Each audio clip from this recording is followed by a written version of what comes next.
Buongiorno, today I'm making a Sicilian adaptation of the Italian classic tiramisu, and I will be making a tiramisu mousse, but also instead of using mascarpone I'm going to be using ricotta, which is a very typical Sicilian ingredient in many desserts. I'm starting by putting a little cold milk at the bottom of a bowl, and this is corn flour, 25 grams. And as the milk is really cold, the corn flour will dissolve very easily, and once it's all gone you will be able to feel that. I can add the rest of the milk. These are 500 milliliters of semi-skimmed milk, by the way, but you can also use whole milk, or indeed, if you wish, also skimmed milk. I will give you the quantities and list of ingredients in the description as always. This is mocha coffee, which I made earlier and has cooled down slightly. So I'm going to add it to my milk and I'll mix it together, and I'll put this on one side for the time being. By the way, if you've got one of those at home and you're not altogether sure how to use it, or if you're using it correctly, or you're a little bit scared about safety, I made a little video a little while back, and in that video I show how it works. I do a little experiment, but also I show the safety features of how to best use it and how to make the best cup of coffee. Have a look and you might find it interesting. But of course you do not have to use mocha coffee. You can also use granulated coffee if you wish, in which case you can replace the amount of coffee I've placed inside my milk with 2 heaped teaspoons of granulated coffee, but make sure that you got a little milk which is warm so that it dissolves, and then you can add the rest. Saucepan, I'll place it on the hob, but it's not turned on yet, and I'm going to add some sugar to it, followed by a couple of eggs. In they go, and I'll start mixing it until the sugar has totally dissolved with the eggs. So once the eggs have changed in color and the sugar is pretty much gone, I'm going to add my milk, coffee and corn flour together and continue mixing. And at this point I'm going to turn the hob on, and I'll turn it on fairly high so that it starts heating up my milk. And I'll continue mixing it until it starts boiling, and at that point my milk will turn into a beautiful moussey coffee cream. And there it is, look, steam is beginning to come up, actually it's beginning to boil. I'll just continue whisking it for another 20 seconds, and in the meantime though I'll turn this off so that I don't burn it. And this is what I was referring to, nice and thick and creamy. Okay, that's perfect. So I can now place the lid on, and this is really hot, so I want to make sure that it cools down before I continue. I'll place it in the fridge, but in the meantime I'll work on my ricotta. And here it is, I've got 250 grams. I should have said, by the way, I'm going to make approximately, capacity wise, 1 liter. So if you wanted to make more, you can adjust all of your ingredients proportionally. Followed by a further dessert spoon of sugar, and I'll start mixing it using my hand whisk once again. And once the sugar has been absorbed by my ricotta, I'm going to go and continue mixing with the hand blender. Just enough to make the ricotta nice and smooth. And of course you can also use mascarpone if you like, or double cream. Same quantities, 250 grams. And I'm now adding some chocolate chips, very optional, but they're very traditional in Sicilian baking, especially when you're using ricotta. And I'll mix it together using the whisk once again, and my ricotta is ready. Little tip, a few minutes in the fridge wasn't good enough, it was still piping hot. So I decided to fill a pot with cold water, place that inside, and has been standing in there for 5 minutes, and that's good enough. It hasn't got to be stone cold, just lukewarm so that it doesn't spoil my cream. Ensure that you remove any water residues from the bottom, and I'm going to now add this to my cream. I'm using a rubber spatula so that I get all of it out, and this time I'm not going to mix it with either the whisk or the electric blender.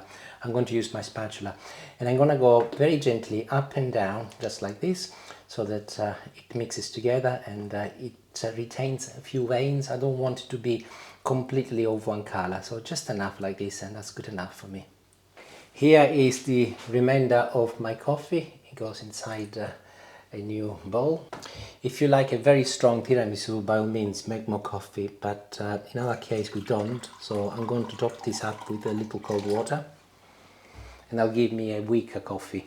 And of course we got coffee in there also, so it's very much personal choices. Okay, so next is going to be the bowl that you're going to be using to make your tiramisu mousse. I've got this one here, which is exactly 1 liter in capacity, and you're going to need some sponge fingers or something similar. You do not have to necessarily use sponge fingers, but tiramisu obviously traditionally is made with sponge fingers, and they have got this coating of sugar on one side and nothing on the other side, and they're really light. And I'll start by scooping some of my cream into my bowl first, and I'll spread it with a spoon. Sponge finger, the side without the sugar, I'll place it inside my coffee for 1-2 seconds, and I'll start building my base.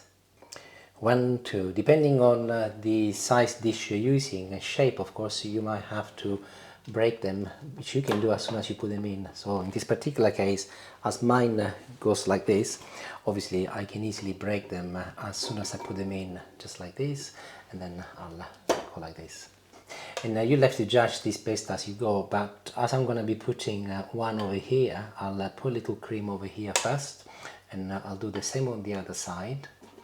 And off I go again, and this time I'll push it this way and I'll break it, and I'll do the other side, and you can see what I'm doing. I'm kind of building a base so that it looks very similar.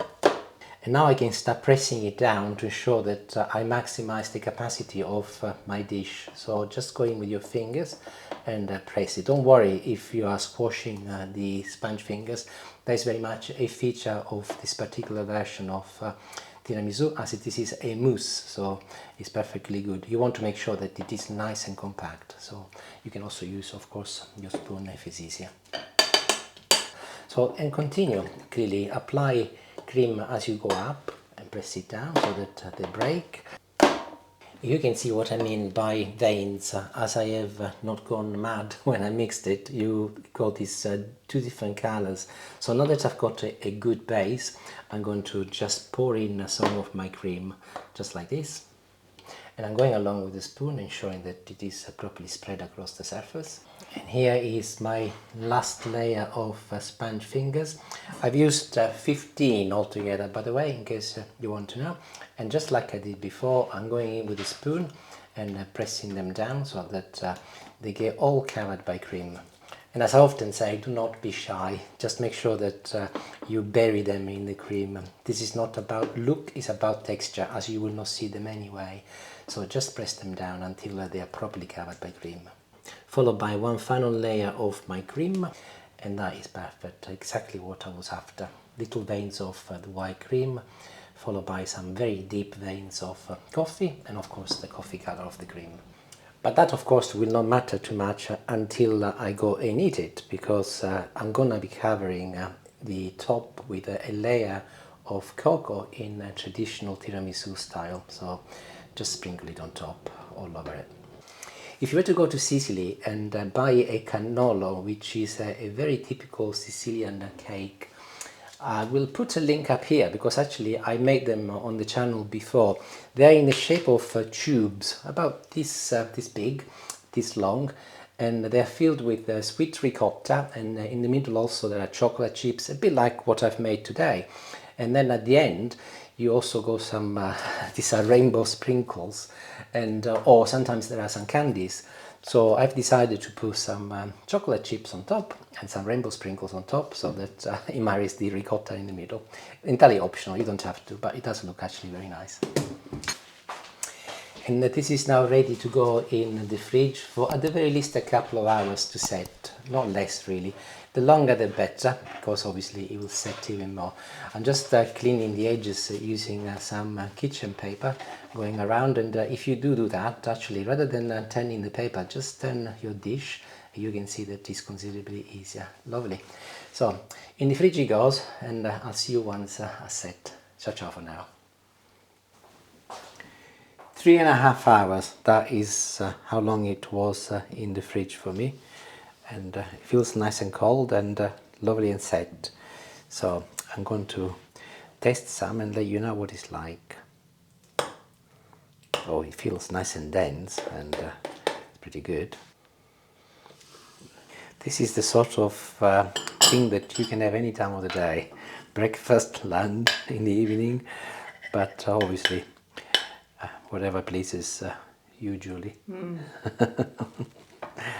I think this is going to be really good, and I'm really looking forward to see what it's like.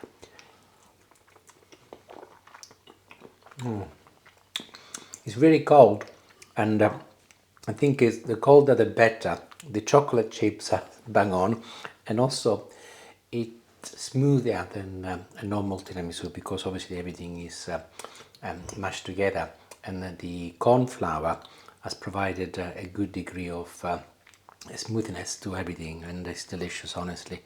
If you have never made it before, you should try. And don't go mad with the coffee, because you get a good balance with the ricotta. You don't want it to be too coffee, so choices, but it's lovely. Make it, and you'll know what I mean. Thank you for watching. Ciao, ciao.